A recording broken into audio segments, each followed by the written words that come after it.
Pues estamos en el Desconocidas y Fascinantes de Inaud Radio. Tenemos de nuevo en los estudios de Inaud a Eulalia Amigó. ¿Qué tal, Eulalia? Hola, buenas tardes. Esta vez no vienes para contarnos la vida de una espía. No, esta vez vengo siguiendo en mi línea para contar la vida de una cantante afroamericana. Porque a ti te van las cantantes, Sí. Y la de hoy también es, pero muy, muy interesante, ¿no? Sí, y además es una grande, aunque aquí en España es relativamente desconocida. Bueno, como todo, aquí nos llega tarde o no nos llega, ¿no? Sí, pero exactamente. Para aquí estás tú, para descubrirlo, ¿no? Se intenta. ¿Quién es? ¿Quién es? Pues ahora te lo diré.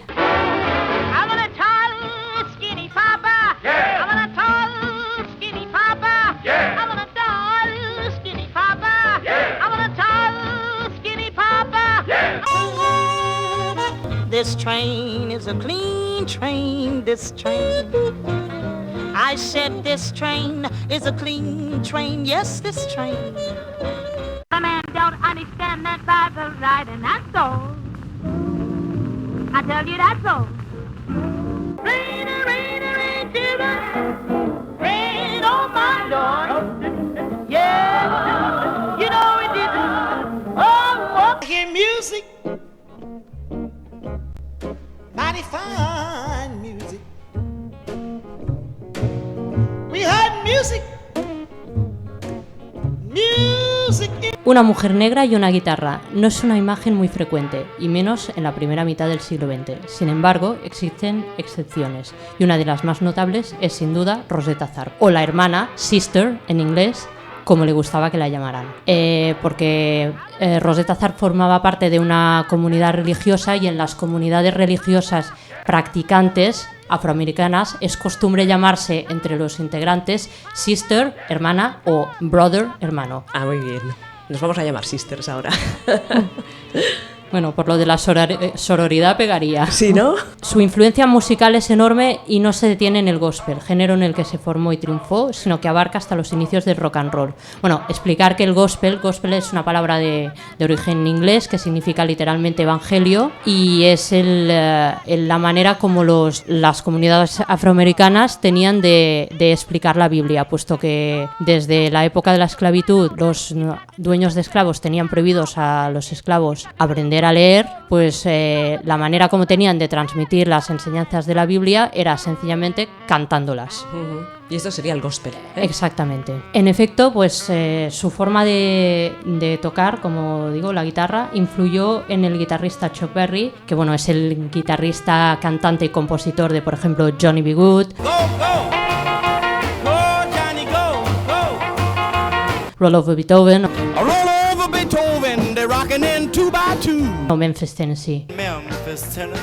Y su carisma en el escenario contribuyó decisivamente a formar las personalidades artísticas de Elvis Presley, que me parece que todo el mundo conoce, sí, y de Jerry Lee Lewis, el cantante y pianista, por ejemplo, de Great Balls of Fire, Whole Lot of Shaking Going On. Johnny Cash, el cantante y compositor de Folsom Prison Blues o I Walk the Line, reconoció que Rosetta Tharpe había sido su cantante favorita en sus años de formación. Además, eran paisanos, habían nacido en el mismo estado. Fue Rosetta quien descubrió en 1947 a Little Richard, el famoso pianista negro de Long Tall Sally, Good Golly Miss Molly, Tutti Frutti.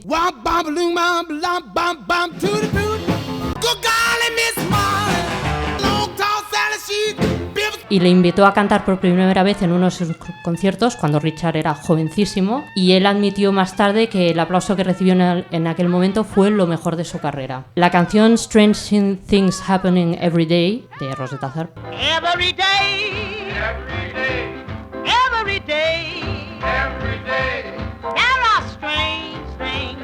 Se convirtió en 1945 en el primer gospel que cruzaba la frontera de la música popular y llegó al número 2 de la lista de Rhythm and Blues, llamada por aquel entonces con el nombre muy racista de Race Records. Total, ¿eh? Es decir, discos raciales. Wow. Sí. Se considera que dicha canción es una precursora del rock and roll. En 1938, Rosetta Tharpe participó en uno de los conciertos de From Spirituals to Swing, es decir, de los espirituales al swing, que era el jazz que estaba de moda en aquella época, que presentaban un amplio panorama de la música afroamericana del momento, junto a otra estrella indiscutible del universo gospel, el aclamado Golden Gate Quartet. Como afirmó Howard Tubman, crítico musical del New York Times de la época, Rosetta cantaba himnos sagrados que tenían el ritmo y el compás de temas menos religiosos. La popularidad de Rosetta Tharpe era tal que no solo encabezó el cartel del Café Society Downtown y el Apollo, dos de los locales más prestigiosos de Nueva York, sino que también actuó en el célebre Cotton Club de Harlem, de Nueva York. Además, fue la única artista de gospel, junto con el ya mencionado Golden Gate Quartet, cuyos temas fueron grabados para animar a las tropas americanas durante la Segunda Guerra Mundial. Entonces, os preguntaréis, ¿de dónde puede haber salido semejante estrella? Eso. Pues Rosetta nació en 1915 en la pequeña localidad de Cotton Plant, Arkansas, en el seno de una familia de rectores de algodón, lo cual es gracioso porque Cotton Plant significa planta de algodón. No sabemos mucho de su padre, excepto que al parecer cantaba.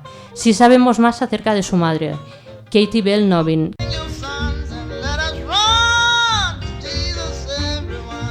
cantante e intérprete de mandolina, perteneciente a la Iglesia de Dios en Cristo, Church of God in Christ en inglés, una congregación de tipo evangelista donde se daba suma importancia a la música y al baile, y en la que incluso se permitía predicar a las mujeres. De la mano de su madre, la pequeña Rosetta empezó a cantar y a tocar la guitarra a la temprana edad de 4 años. Mira tú. Lo cual la convirtió en una niña prodigio. Sí, sí. A los 6 años, madre e hija abandonaron al padre para formar parte de un grupo de evangelistas itinerantes que actuaban unos espectáculos mezcla de culto y de concierto por todo el sur de Estados Unidos. O sea que realmente era una persona cuando ya empezó a dedicarse profesionalmente con unas tablas impresionantes. Claro, lo llevaba ya muy dentro, ¿no? Exactamente. A mediados de los años 20 se establecieron madre e hija en Chicago, donde Rosetta alcanzó la fama como guitarrista, en un tiempo en el que pocas mujeres negras lo conseguían, salvo una grande del blues como Memphis Minnie, de la que quizás podríamos hablar otro día. ¡Ah, qué bien! En 1934, Rosetta se casó con Thomas Thorpe, un pastor de la Iglesia de Dios en Cristo, a instancias de su madre. El matrimonio resultó ser un fracaso, ya que el único objetivo de Thorpe era beneficiarse del talento de su esposa, a nivel económico, evidentemente.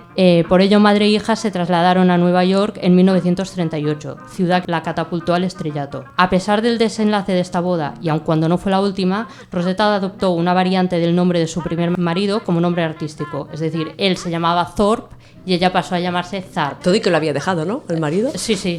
A partir de esa fecha, ¿no?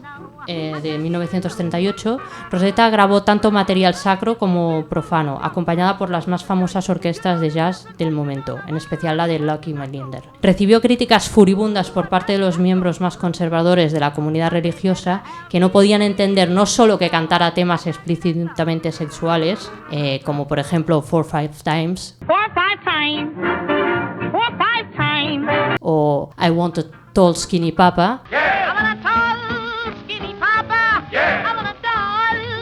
que sería que era un hombre alto y delgaducho, sino que tampoco podían entender que usara una mezcla de letras gospel, es decir, sagradas, con melodías profanas en sus actuaciones. Claro, era una mujer como muy innovadora, ¿no? Sí, sí, un poco a su rollo y un poco a ver que mezclando cosas, ¿no? Sí, y además en esa época pues el mundo del gospel estaba muy separado de lo que es la canción popular, y realmente pues ella rompió un molde, se puede decir que rompió tabús. Ajá. A pesar de eso, el público enloquecía y sus canciones se convertían en éxitos inmediatos. En 1943, Rosetta decidió dejar el circuito de las grandes orquestas, se cree que por no tener control sobre el tipo de material que grababa, y volver a sus orígenes como cantante de gospel. Para decirlo con una frase así de tipo religioso, la hermana Tharpe volvía al redil. En 1946, Rosetta descubrió a Marie Knight actuando en un concierto de Mahalia Jackson, la gran diva del gospel.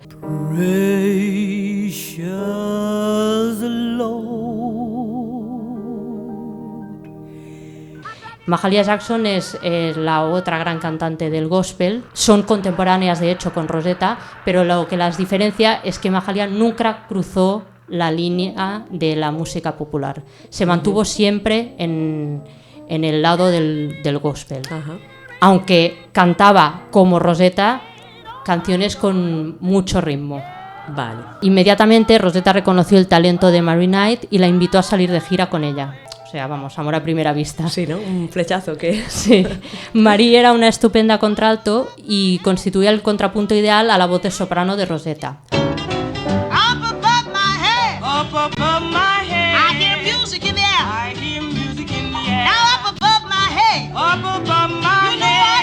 Juntas podían funcionar como una auténtica banda, ya que Marie tocaba el piano y la percusión y Rosetta la guitarra y en ocasiones también el piano. En sus actuaciones reproducían el esquema de la santa, o sea, Rosetta, por tener la voz más aguda, y la pecadora, Marie, que era la que tenía la voz más grave, en el que la pecadora se arrepiente y se convierte a la fe, que es un esquema muy típico del gospel. Vale. Y que de hecho era lo que se vivía pues en las iglesias afroamericanas del momento. Según Gail Wald, profesora de la Universidad George Washington de Washington, Capital Federal, especialista en estudios de género y cultura popular americana, así como biógrafa de Rosetta, en el mundo de la música la relación amorosa entre las dos era un secreto a voces. Pero fuera de el desconocimiento era total al estar Marie casada y ser madre. Evidentemente en aquella época hubiera causado un revuelo impresionante y probablemente le hubieran retirado la custodia de sus hijos. La relación se rompió en 1951 a raíz del trauma que sufrió Marie al perder a sus 2 hijos en un incendio.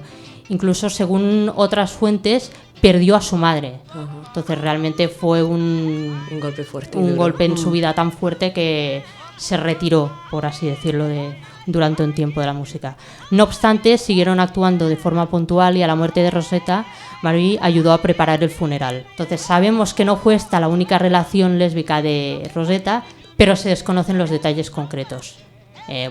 Probablemente por proteger la reputación de alguien que se considera tan importante, ¿no? A lo largo de los años 50, Rosetta continuó con sus conciertos viajando por todo el país en su propio autobús en el que estaba obligada a confinarse debido a la segregación racial. Entonces, me gustaría hacer una pequeña parte para explicar que la segregación racial significa la separación de las razas negra y blanca. Empieza acabada la Guerra Civil Americana, esto es en 1865, y dura hasta 1964, cuando se promulga la Civil Rights Act, o sea, la Ley de Derechos Civiles. Esta separación abarcaba todos los ámbitos. Las viviendas, lo que a la práctica llevaba a la construcción de guetos, es decir, barrios solo para negros. El ámbito de la salud, por tanto había hospitales separados. Por supuesto, el ámbito de la educación, las escuelas también estaban separadas, incluso los transportes y los restaurantes. De hecho, hay una anécdota de un colaborador de Rosetta, uno de los cantantes que cantó con ella, que al ser blanco tenía que pedir la comida no solo para él, sino también para Rosetta, porque a Rosetta no la servían al ser negra. Al hilo de este tema de la segregación racial, como he contado antes la anécdota de que uno de los cantantes de The Jordaners tenía que pedir la comida no solamente para ellos, sino también para Rosette, una de las acompañantes que hacía coros declara en un documental que a veces, si tenían suerte, en los restaurantes les servían comida por la puerta de atrás, y si no, tenían que conformarse pues con lo que tuvieran en el autobús, en la despensa del autobús. Qué fuerte. Sí. La segregación llegaba a extremos que a mí me parecen aberrantes, como el de separar fuentes. O sea, había fuentes de agua para blancos y fuentes negros. Para negros. Por este motivo, claro, Rosetta estaba obligada a vivir literalmente en su autobús. Sí, no le quedaba otra. Exactamente. A pesar de ello, pues fue capaz de desafiar la ley al contratar como acompañantes al grupo vocal de gospel The Jordaners, compuesto íntegramente por hombres blancos. Toma ya. Que es justamente uno de estos integrantes el que se acercaba a los restaurantes a pedir comida para ella, ya que ella no podía hacerlo.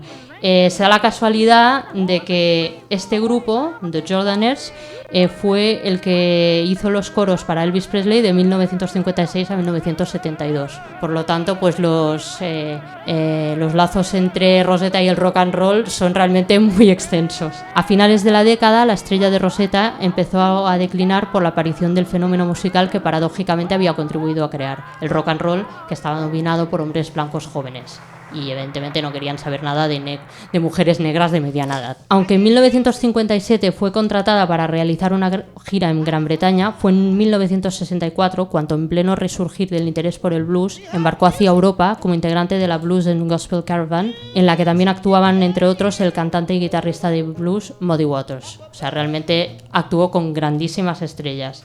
Su carrera a partir de aquel entonces se desarrolló en Estados Unidos y en Europa, hasta que en 1970 se le amputó una pierna como consecuencia de la diabetes que sufría. A pesar de que su último concierto tuvo lugar en Dinamarca en ese mismo año, continuó grabando hasta 1973, fecha en que murió. La influencia musical y artística que ejerció en los músicos antes mencionados, ¿no? Pues Elvis Presley, Little Richard, Chuck Berry, Jerry Lee, etc., así como también en artistas femeninas como Aretha Franklin y Tina Turner, la hacen merecedora del apodo de madrina del rock and roll. Ella constituye el puente entre la música religiosa y la música profana años antes de la aparición de Ray Charles. Muy bueno, ¿eh?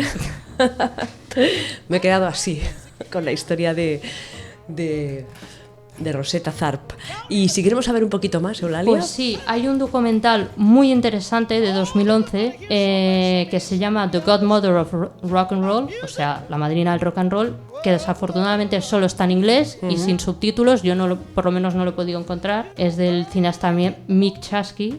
Y luego está la biografía de Gail Wilde, la profesora que hemos mencionado antes, que se llama Shout, Sister Shout, que es de 2008, y bueno, toma el nombre de una de las canciones de Rosetta Tharpe. Ajá. Justamente.